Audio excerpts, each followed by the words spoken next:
Hello! Bienvenue sur The Learning Diary, le podcast pour les acteurs du digital learning en route vers leur épanouissement pro et perso. Dans ce podcast, tu trouveras des retours d'expérience de professionnels du secteur, des conseils si tu souhaites toi aussi devenir freelance, et des astuces pour accomplir tous tes projets de cœur. Sinon, moi c'est Delphine Froid. Dans le domaine de la formation depuis 8 ans et en ingénierie pédagogique depuis 6 ans, je suis aussi coach pour les acteurs du digital learning. Parce que pour moi, un acteur du digital learning épanoui, c'est un professionnel de la formation capable de réaliser des expériences d'apprentissage incroyables pour les apprenants. Je te souhaite une agréable écoute.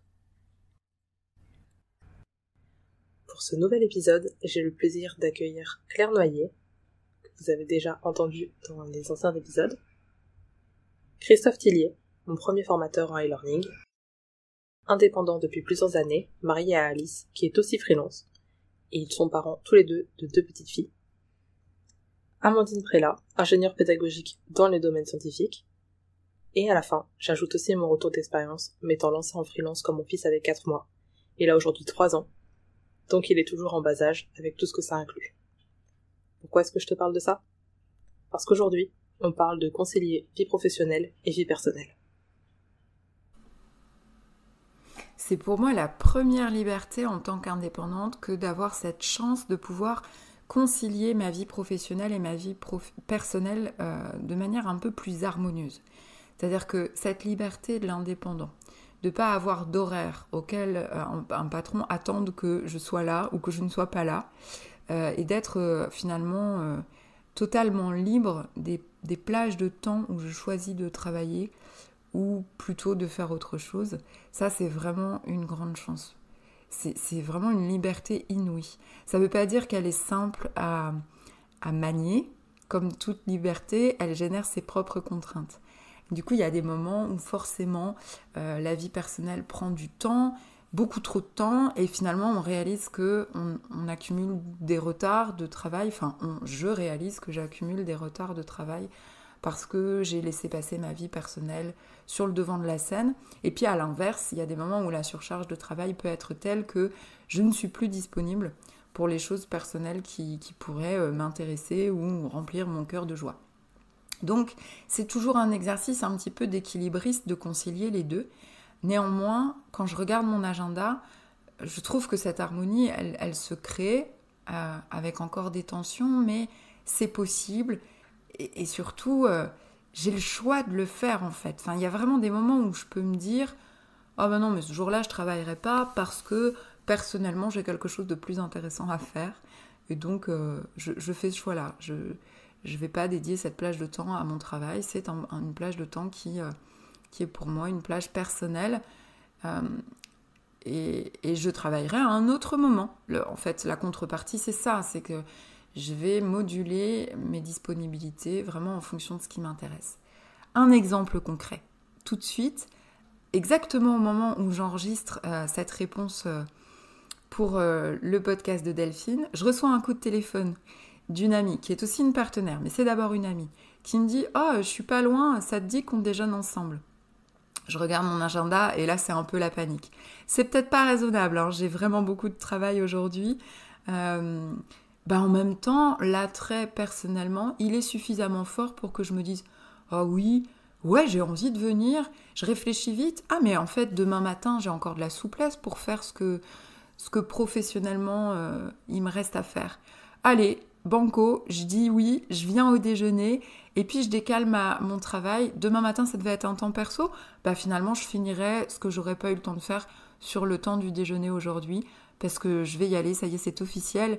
Une fois que j'aurai terminé cette réponse au podcast, je prends ma petite voiture et je vais déjeuner avec une amie parce que c'est important, je sais que ça va me faire du bien et que c'est ces temps-là aussi personnellement qui vont venir nourrir, enrichir ma vie professionnelle.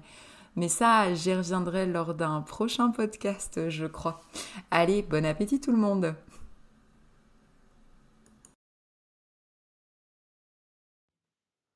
Coucou, moi c'est Christophe, et je viens te parler de moi, de mon quotidien. Enfin bref, de mon blended entre le perso et le pro, de freelance. Et aussi, je vais te donner mes astuces pour réussir au quotidien. En quelques mots, qui suis-je ? J'ai 40 ans. En résumé, après une première vie professionnelle dans le secteur de l'éducation populaire, je me suis posé beaucoup de questions et puis après j'ai évolué. Et depuis 10 ans, je suis dans la formation pour adultes. Depuis 6 ans, bientôt 7, en qualité de freelance dans le digital learning. Mes activités s'articulent autour de la formation de formateurs et puis la conception de ressources e-learning. Je me suis lancé dans le freelancing au final pour répondre à une opportunité professionnelle.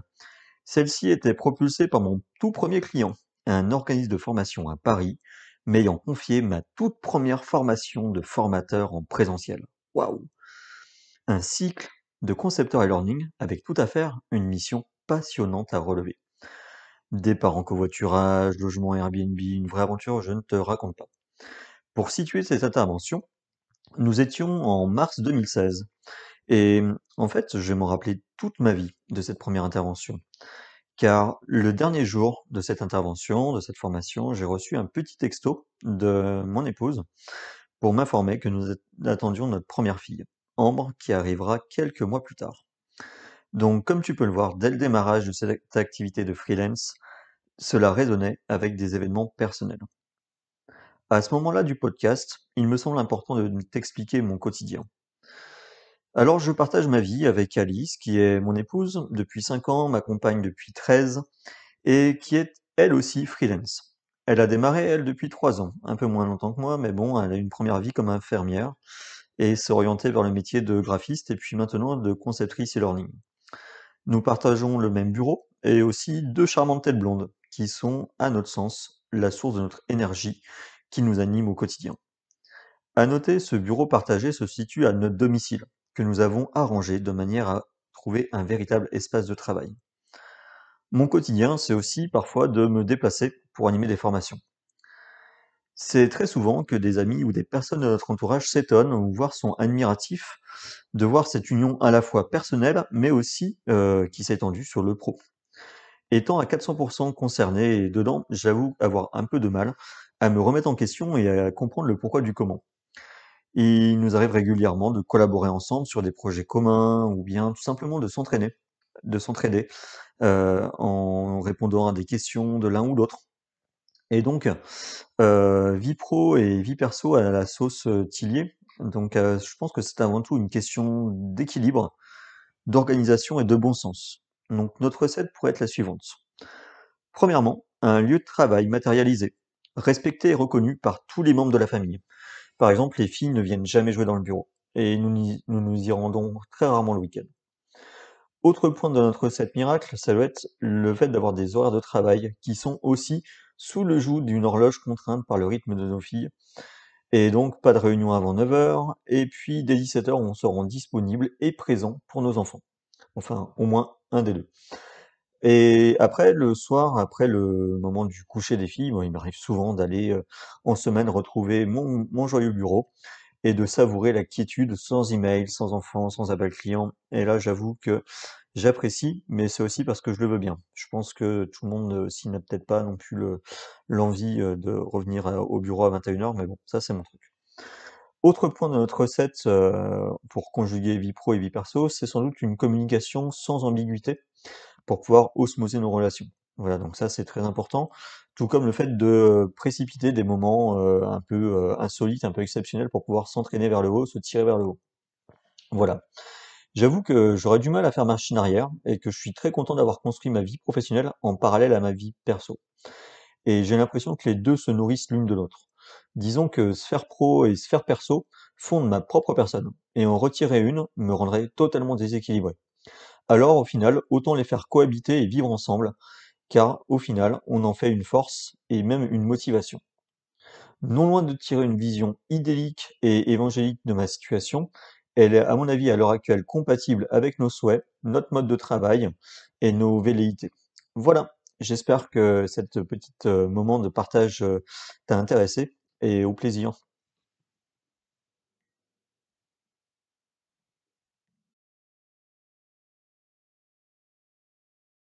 Pour être capable de concilier vie professionnelle et vie personnelle, il faut déjà avoir une bonne carrière et un foyer confortable. On ne peut pas concilier deux choses si ça ne marche pas. Par exemple, je pense réellement que si on est malheureux à la maison, il est impossible de s'épanouir et de grandir au boulot. Et de la même façon, si on est maltraité sur son lieu de travail, il est impossible de sortir un sourire quand on rentre à la maison. Donc moi, ce travail de concilier ces deux vies, en fait, j'ai peu d'expérience parce que je ne connais ça que depuis que je suis indépendante. Ça fait 3 ans. Ça fait 3 ans que j'ai appris à faire vivre les deux ensemble, parce qu'avant, ma vie professionnelle était tellement nulle que je tentais de la diminuer en fait au maximum et je la remplissais de vie personnelle pour justement survivre. Aujourd'hui, je suis hyper bien dans mon boulot et je suis hyper bien dans mon foyer. Donc là, on peut vraiment commencer à concilier les deux. Il faut que les deux puissent vivre. Il faut que aucune de ces deux vies ne prenne trop de place sur l'autre. Donc comment je fais? J'ai pas vraiment de méthode, mais c'est un petit peu au jour le jour. Pour moi, j'essaye de juger, et c'est un jugement qui est complètement personnel, ce qui va être plus important pour organiser mes semaines. Par exemple, moi j'ai 2 enfants et j'adore faire les sorties scolaires. Lorsque les sorties scolaires sont organisées par les maîtresses ou les maîtres en avance, j'ai aucun problème à dégager une demi-journée ou une journée de boulot pour accompagner mes enfants et leur classe dans leur sortie scolaire. Par contre, et ça m'est déjà arrivé, quand la maîtresse nous dit mardi prochain, on va à la bibliothèque, qui est dispo? Ben non, en fait, moi, je suis pas dispo mardi prochain parce que je peux pas avoir... Enfin, j'ai déjà organisé ma journée de mardi prochain. Donc, j'ai pas de problème à dire non aussi à mes enfants et aux maîtresses. De la même chose quand un enfant et l'un de mes enfants est malade, et ben tout bêtement en fait c'est une fois sur 2 c'est moi et une fois sur 2 c'est mon conjoint. On va pouvoir s'arranger à se dire qui est-ce qui a le plus d'obligations au boulot ou qui est-ce qui peut en fait prendre cette journée d'enfant malade. C'est pas parce que je suis à mon compte et c'est pas parce que je travaille depuis chez moi que j'ai plus d'obligations envers mes enfants comparé à mon conjoint. Maintenant, je sais qu'en étant indépendant, moi, je peux moduler mes horaires. Je peux travailler en fait quand je veux. Hormis les réunions qui sont planifiées, c'est vrai qu'en théorie, je pourrais travailler toutes les nuits et faire ce que je veux de mes journées, mais c'est pas vraiment comme ça que ça marche. Donc, il m'est déjà arrivé, par exemple, de travailler 1 ou 2 soirées dans la semaine et puis de partir en week-end un vendredi matin ou alors de rater le lundi, etc. Donc moi, j'ai cette chance de pouvoir être plus souple au niveau de ma vie professionnelle pour arranger ma vie personnelle. Mais néanmoins, je n'essaie de jamais sacrifier l'une pour l'autre.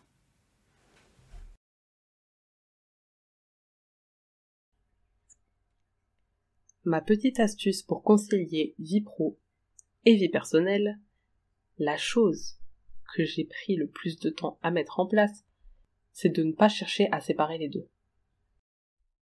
Je travaille de chez moi pour l'instant, dans mon salon, alors de toute façon, mon cerveau ne peut pas séparer les deux. Si j'ai un rendez-vous chez le médecin pour mon fils ou moi en pleine semaine, j'y vais, surtout au vu de la pénurie de médecins par ici. Si je décide de régler un truc administratif sur un temps consacré à mon temps de travail, parce que ça me stresse trop, je le fais et je prévois un autre moment pour mon travail. Mon habitude du moment, pour réussir à gérer avec mes 20 heures par semaine, c'est de me lever entre 5h et 5h30 pour travailler avant que mon fils ne se réveille. Ensuite, je m'occupe de lui pour l'emmener à l'école. Depuis peu, je le mets à la cantine 2 fois par semaine pour avoir 2 journées sur 4 de complète, et anticiper une absence à l'école, tout en me conservant une journée entière pour être focus. Je le ramène à l'école pour l'après-midi, quand il mange à la maison, et je le récupère pour 16h30. Avant, il m'arrivait de travailler le soir, mais je ne le fais plus, pour pouvoir me coucher tôt, et surtout avoir un temps de déconnexion avant de dormir. Le mercredi, je me lève tôt, pour avancer aussi sur mon travail, et je travaille pendant la sieste du petit. Je profite tant qu'il l'a fait. Pendant les vacances scolaires, je le garde, alors je sais que je ne prévois pas de rendez-vous. En revanche, je reste disponible par écrit et je travaille le matin et pendant la sieste, ce qui me permet de travailler quasiment le même temps qu'en période scolaire. Depuis que je suis en école de coaching, j'ai aussi des cours le week-end. Je m'organise sur la semaine qui précède pour avancer un maximum sur les tâches que je prévois d'ordinaire pour le week-end. Pour pouvoir tenir ce rythme, j'ai besoin de savoir exactement ce que j'ai à faire chaque jour, raison pour laquelle je prévois tous mes rendez-vous à l'avance et prépare mon planning de la semaine le vendredi. Avoir ces routines m'aide beaucoup.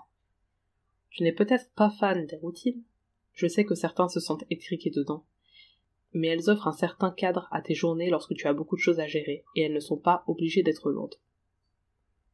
Dans la TLD Academy, on part justement du temps que tu as chaque semaine pour voir combien de temps tu as pour travailler. Pour de vrai, hein. Pas celui que tu penses avoir ou celui que tu as quand tu rognes ailleurs. Pour te permettre de concilier les deux dans l'équilibre qui te convient. J'ai encore prévu quelques épisodes d'ici la fin de l'année, mais je profite de celui-ci pour te dire que la TLD Academy change de tarif en 2023. Alors si tu es intéressé, n'hésite pas à me contacter. Les offres de Noël sont également valables jusqu'au 31 décembre 23h, si tu es attiré par l'une d'elles. C'est le moment. Je te mets le lien dans les notes de l'épisode. Et surtout, je te souhaite de très belles fêtes de fin d'année. Beaucoup de bons moments en famille, ou comme tu les aimes, de la joie, et de jolies réflexions concernant l'équilibre de vie que tu souhaites avoir. Je te remercie d'avoir écouté cet épisode jusqu'au bout. Si tu apprécies le podcast et que tu souhaites me soutenir, n'hésite pas à mettre une note sur ta plateforme d'écoute ou à en parler à une personne qui pourrait aider. Je te souhaite une belle journée ou soirée selon ton horaire. À très vite.